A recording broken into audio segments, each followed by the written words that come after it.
दोस्तों, इस दुनिया के अंदर दानवीर तो बहुत हुए, लेकिन कर्ण से बड़ा कोई भी दानवीर इस दुनिया के अंदर नहीं हुआ। इसके पीछे भी एक दो कथा है जो मैं आपको इस वीडियो के अंदर बताऊंगा कि कर्ण इतना बड़ा दानवीर कैसे बना। तो इसके पीछे की दो कथा, उन दो कथाओं में से सबसे पहली कथा कुछ इस प्रकार से है कि जब इंद्रप्रस्थ के अंदर पांडवों ने अपना यज्ञ संपन्न किया तो पांडवों में सबसे बड़े थे युधिष्ठिर। तो युधिष्ठिर ने दान के अंदर राजकोष दान दे दिया। तो जब राजकोष दान दे दिया तो पांडवों को घमंड होने लगा, गर्व होने लगा कि हमसे बड़ा दानवीर इस पूरे ब्रह्मांड में कोई नहीं है। तो ये बात जब हुई तो यही बात लेकर के अर्जुन भगवान श्री कृष्ण के पास में पहुंचा। भगवान श्री कृष्ण के पास में पहुंचा और अर्जुन वहाँ भी जाकर के भगवान श्री कृष्ण के सामने बोलने लगा कि हम पांडवों से बड़ा कोई दानवीर नहीं है, पूरा का पूरा राजकोष दान में दे दिया। तो भगवान श्री कृष्ण ने बोला कि कोई बात नहीं, एक छोटी सी परीक्षा लेकर के देख लेते हैं। तो अर्जुन ने कहा कि कोई बात नहीं, परीक्षा लेनी है तो ले लेते हैं। तो भगवान श्री कृष्ण और अर्जुन दोनों साधु का वेश धारण करके सबसे पहले गए युधिष्ठिर के पास में।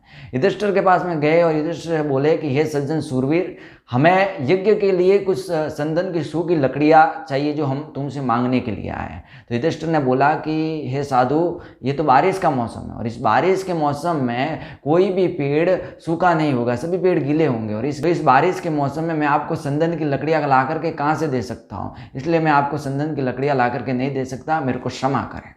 तो उसके बाद फिर भगवान श्री कृष्ण और अर्जुन दोनों गए कर्ण के पास में, वही बात और वही मांग उनसे की कि हमको यज्ञ के लिए कुछ संदन की सूखी लकड़ियाँ चाहिए।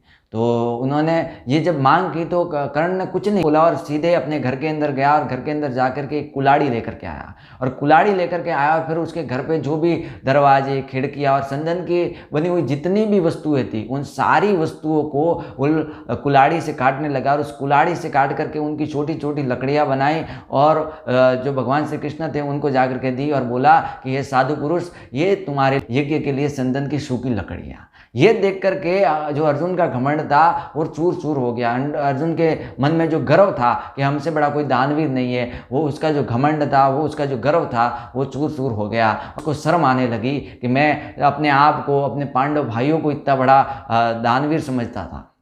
तो एक तो इस बात से पता चलता है कि जो कर्ण है वो कितना बड़ा दानवीर था। और उसके बाद में एक दूसरी कथा आती है। उस दूसरी कथा में कुछ इस प्रकार से है कि आपको पता होगा कि पांडवों की माँ और जो कर्ण की माँ कुंती दोनों एक ही थे।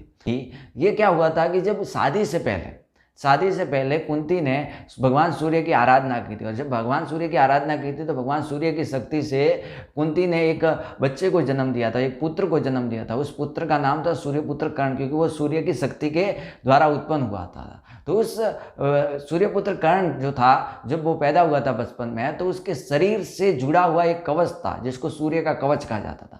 उस कवच के पार कोई भी हथियार नहीं जा सकता था। अगर उसके कवच पर कोई भी हथियार मारा जाए तो वो कवच को पार करके नहीं जा सकता था। इसी के कारण कर्ण की कभी भी मृत्यु नहीं हो सकती थी, कर्ण अमर था। तो भगवान श्री कृष्ण युद्ध के रात्रि के समय में ये सोचने लगे कि कर्ण नहीं मरा तो ये युद्ध हम कैसे जीतेंगे। ये धर्म के लिए, ये नीति के लिए हम जो युद्ध लड़ रहे हैं ये हम जीत नहीं पाएंगे। कर्ण भले ही धार्मिक है, कर्ण भले ही नीति वाला है, लेकिन कर्ण ने अधर्म का साथ दिया, अनीति का साथ दिया। इसलिए जो अनीति की सेना की तरफ से, अधर्म की सेना की तरफ से लड़ रहा है उसकी तो मृत्यु निश्चित होनी है। और अगर ये नहीं मरा तो अधर्म की विजय हो जाएगी और धर्म की हार हो जाएगी। और ऐसा हो नहीं सकता था, क्योंकि नीति और धर्म की हमेशा जीत होती है। तो भगवान श्री कृष्ण ने एक सोचने लगे रात्रि के समय में, तब उन्हें याद आया कि उसके पास में जो सूर्य कवच है ना, अगर वो सूर्य कवच ले लिया जाए उसके बाद में कर्ण को मारना, कर्ण को हराना बहुत ही ज़्यादा आसान हो जाएगा। तो उसके लिए उन्होंने सोचने लगे। तो उसमें उनको याद आया कि कर्ण की एक आदत है, सूर्य उदय के बाद में जब सुबह सुबह का समय होता है तब उसके पास में जो भी कुछ मांगने के लिए आता है वो उसको दान देता था। भले महल हो, राज्य हो, गांव हो, कुछ भी मांगने के लिए आता है, सोने, हीरे, मोती जो भी मांगने के लिए आता है वो उसको दान कर देता है। तो भगवान श्री कृष्ण ने सोचा कि इससे बढ़िया कोई भी समय नहीं होगा कर्ण से वो सूर्य का कवच मांगने के लिए। तो भगवान श्री कृष्ण ने प्लान बनाया और इंद्र के साथ में जब प्लान बनाया और बोला कि इंद्र, तू सूर्य उदय के बाद में सुबह सुबह के समय जाना कर्ण के पास में, और कर्ण के पास जाने के बाद में वो जो सूर्य का जो कवच है वो उससे दान के रूप में मांग लेना। ये जब बात और ये जब प्लानिंग कर रहे थे भगवान श्री कृष्ण और इंद्र, तब उसी समय सूर्य को ये बात पता चल लगी और सूर्य को जब ये बात पता चल गई तो सूर्य भगवान कर्ण के सपने के अंदर आए और सपने के अंदर आकर के बोले कि इंद्र तुम्हारे पास में सूर्योदय के बाद में सुबह सुबह के समय में आएगा और तुमसे ये सूर्य कवच जो दान के रूप में मांगेगा, इसको तुम देना मत, ये तुम्हारे शरीर की रक्षा करेगा, और अगर ये तुम्हारे शरीर से निकल जाएगा तो तुम अमर नहीं रहोगे, तुम्हारी मृत्यु हो जाएगी, तुमको मारना आसान हो जाएगा। लेकिन जो कर्ण था वो नीतिवादी था, वो सत्यवादी था। उसने बोला कि मेरे जो नियम है, मेरे जो सिद्धांत है, उससे मैं मुकर नहीं सकता, मैं उससे मुंह नहीं मोड़ सकता। मैंने नियम बनाया हुआ है कि मेरे पास में जो भी दान मांगने के लिए आएगा, मैं उसको खुशी खुशी जो भी मांगेगा वो मैं दान में दे दूंगा। तो फिर ये बात करके फिर कर्ण सो गया। फिर वो प्लान के मुताबिक इंद्र आया सुबह सुबह के समय सूर्योदय के बाद में कर्ण के पास में, और कर्ण के पास आने के बाद में कर्ण से बोला कि मेरे को आपका ये जो सूर्य कवच है ये दान के रूप में चाहिए। तो कर्ण ने बिना देरी लगाए अपने पास में एक सूरी रखता था, उस सूरी को निकाल करके अपनी समड़ी से काट करके वो जो जुड़ा हुआ था सूर्य कवच उसको निकाल करके, बहुत तकलीफ के बाद में बहुत दर्द हुआ जब उसने समड़ी से काट करके उस सूर्य कवच को निकाल करके इंद्र को दे दिया। तो जब ये जो सूर्य कवच था वो इंद्र को दे दिया तो उसका पूरा शरीर था वो लहूलुहान हो गया, उसके शरीर में खून बहने लगा। तो उसके बाद में जब वो सूर्य कवच लिया तब इंद्र को एक बात याद आई कि भगवान श्री कृष्ण ने प्लान जब रात को समझाया था तब एक बात बताई थी कि जब भी ये सूर्य कवच तू ले लेगा कर्ण के पास से, तब उसके बाद में कर्ण को एक वरदान देना कि तुमसे बड़ा दानवीर इस पूरे ब्रह्मांड में कोई नहीं होगा और तुम्हारा नाम सबसे बड़े दानवीर के रूप में अमर रहेगा। तुमसे बड़ा योद्धा, तुमसे बड़ा कोई दानवीर इस दुनिया में नहीं रहेगा, तुम्हारा नाम सदा अमर रहेगा। तो इसी प्रकार से कर्ण को सबसे बड़ा दानवीर कहा जाता है क्योंकि उसको वरदान मिला था।